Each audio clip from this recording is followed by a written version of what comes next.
Hello, मैं एक बार पुनः आप लोगों के बीच में वैदिक मैथमेटिक्स से किस प्रकार से मल्टीप्लिकेशन को आसानी से किया जा सकता है वो लेके आ रहा हूँ।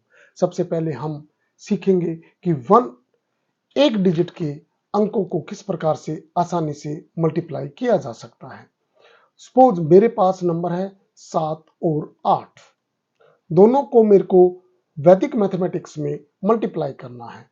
अब वैदिक मैथमेटिक्स के मल्टीप्लिकेशन में देखिए, ये जो संख्या है दोनों की दोनों बेस के आसपास की संख्याएं हैं। दोनों संख्याओं का बेस 10 है, ये बेस से 3 कम है। इसी प्रकार से ये बेस से 2 कम है। अब 7 में से 2 को माइनस करें या 8 में से 3 को माइनस करें, हमारे पास दोनों केसेस में 5 आएगा। तो मेरे ये आंसर का पहला पार्ट बन गया। अब इन दोनों को जो बेस से हमारा अंतर आया है वो दोनों को मल्टीप्लाई कर दीजिए, वो 6 आ गया। तो 7 और जो 8 की मल्टीप्लाई है वो मेरे पास आ गई 56। चलिए अब हम एक ऐसी संख्याओं को लेते हैं जो बेस से कुछ ज्यादा है। सपोज मेरे पास नंबर है 14 एंड 12। ये बेस से कुछ ज्यादा है, ये भी बेस से कुछ ज्यादा है। दोनों का बेस 10 है। यहां पर जो अंतर आया बेस और संख्या में वो 4 है। इसी प्रकार से 12 में जो बेस से अंतर मैं निकालूंगा वो 2 आएगा। अब यहां पर मेथड के अनुसार अगर मैं 14 में 2 को ऐड करूं या 12 में 4 को ऐड करूं तो दोनों केसेस में मेरे पास 16 आएगा। और दोनों संख्याओं को अगर मैं यहां पर मल्टीप्लाई करता हूं, मेरे जो आंसर का दूसरा पार्ट आएगा वो 8 आएगा। तो 14 और जो 12 है दोनों की जो मल्टीप्लाई है वो आ गई 168। ये मेरे पास एक डिजिट की संख्या थी जिसको मैंने मल्टीप्लाई किया था। अब हम दो अंकों के संख्याओं को मल्टीप्लाई करना सीखते हैं कि किस प्रकार से हम वैदिक मैथमेटिक्स में सेम मेथड में दो अंकों की संख्याओं को किस प्रकार से मल्टीप्लाई किया जा सकता है। जो दो अंकों की संख्याएं हैं उनका बेस 100 मिलेगा और उन संख्याओं को किस प्रकार से हम मल्टीप्लाई करेंगे वो देखिए। बेस 100 के आसपास की संख्याओं को लिया जाना है। तो पहला मैं नंबर लेता हूं 105 और दूसरा है 107। अब देखिए दोनों का बेस 100 है, ये 100 से 5 ज्यादा है और ये जो संख्या है ये 100 से 7 ज्यादा है। अब जितने अंक बेस में जीरो लेके आएंगे आप यहां पर उतने ही अंक लीजिए जिससे आपकी कभी भी गलती नहीं रहेगी। अब मेथड के अकॉर्डिंग इस संख्या में ये संख्या ऐड करें या इसमें ये ऐड करें, दोनों केसेस में सेम आएगा। और यहां पर जो पहला पार्ट आंसर का आ रहा है वो आ रहा है 112 112। अब इन दोनों संख्याओं को मल्टीप्लाई करना है, वो जो मल्टीप्लाई करने के बाद आएगा 35। तो 105 एंड 107 की जो मल्टीप्लाई आ गई वो आ गई 112 एंड 35। चलिए एक और एग्जांपल लेते हैं।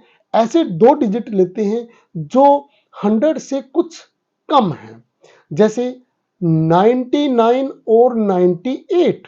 दोनों का जो बेस है वो 100 है, ये बेस से एक कम है। इसी प्रकार से ये बेस से 2 कम है। अब यहां पर सेम मेथड मैं अप्लाई करने जा रहा हूं। सेम मेथड के अकॉर्डिंग यहां पर अगर मैं 99 में से 2 को माइनस करूं या 98 में से 1 को माइनस करूं तो मेरे पास दोनों केसेस में 97 आएगा, जो कि मेरे आंसर का पहला पार्ट बन गया। दूसरा, अगर मैं इन दोनों को मल्टीप्लाई करता हूं तो मेरे पास आ गया 02। तो 99 एंड 98 की जो मल्टीप्लाई आ गई वो आ गई 9702। तो इस प्रकार से हम फटाक एकदम से स्पीडली हम इसको कर पाते हैं कि दो अंकों को मल्टीप्लाई कैसे करते हैं। अब हम 3 डिजिट्स की अंकों को मल्टीप्लाई करना सीखते हैं। सपोज 3 अंकों की डिजिट्स जो होती हैं उनमें जो नंबर होते हैं वो हम जानते हैं 1000 के आसपास के नंबर होते हैं। कुछ संख्या 1000 के आसपास की कुछ ज़्यादा हो सकती हैं, कुछ कम हो सकती हैं। तो सबसे पहले मैं एग्जांपल लेता हूँ, वो संख्याएँ जो 1000 के आसपास से थोड़ा-सा कम है। जैसे न 988 और मैं मल्टीप्लाई करता हूँ 999 से। अब ये 1000 से 12 कम है और ये 1000 से 1 कम है। यहाँ माइनस लगा देते हैं, कम है तो माइनस लगाएंगे और ज्यादा है तो प्लस लगाएंगे। अब यहाँ पर देखिए 3 डिजिट ली है मैंने, क्योंकि यहाँ पर 1000 में 3 जीरो हैं। जितने जीरो रहेंगी आप उतने अंक यहाँ पर लेंगे। अब यहाँ पर सेम मेथड को मैं यहाँ अप्लाई करने जा रहा हूँ। 1988 के अंदर अगर मैं 1 को माइनस करूं या 999 में से 12 को माइनस करूं तो मेरे पास दोनों केसेस में 987 आएगा, और जो कि मेरे आंसर का पहला पार्ट रहेगा। अब इन दोनों संख्याओं को अगर मैं मल्टीप्लाई करता हूं तो मल्टीप्लाई करने के बाद आएगा 012। तो मेरे पास 988 और 999 की जो मल्टीप्लिकेशन आ गई वो आ गई 987012।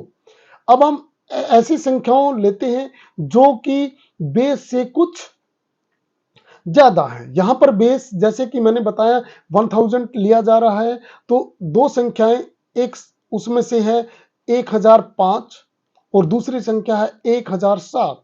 अब इसका जो बेस है दोनों संख्याओं का वो 1000 है। अब ये बेस से 5 ज्यादा है, अब ये बेस से 7 ज्यादा है।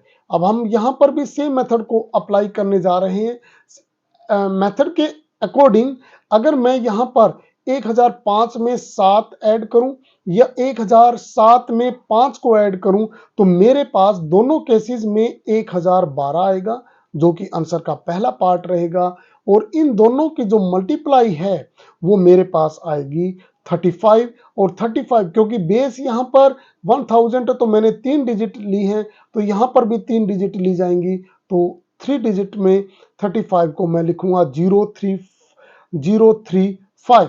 तो मेरे पास जो मल्टीप्लाई आ गई 1005 की 1000 जो 7 से मल्टीप्लाई आएगी 1012035। तो इस प्रकार से हम आसानी से वैदिक मैथमेटिक्स से मल्टीप्लाई को कंप्लीट कर सकते हैं। आशा करता हूं कि आप इसी चीज को आगे की डिजिट्स में भी मल्टीप्लाई कर पाएंगे।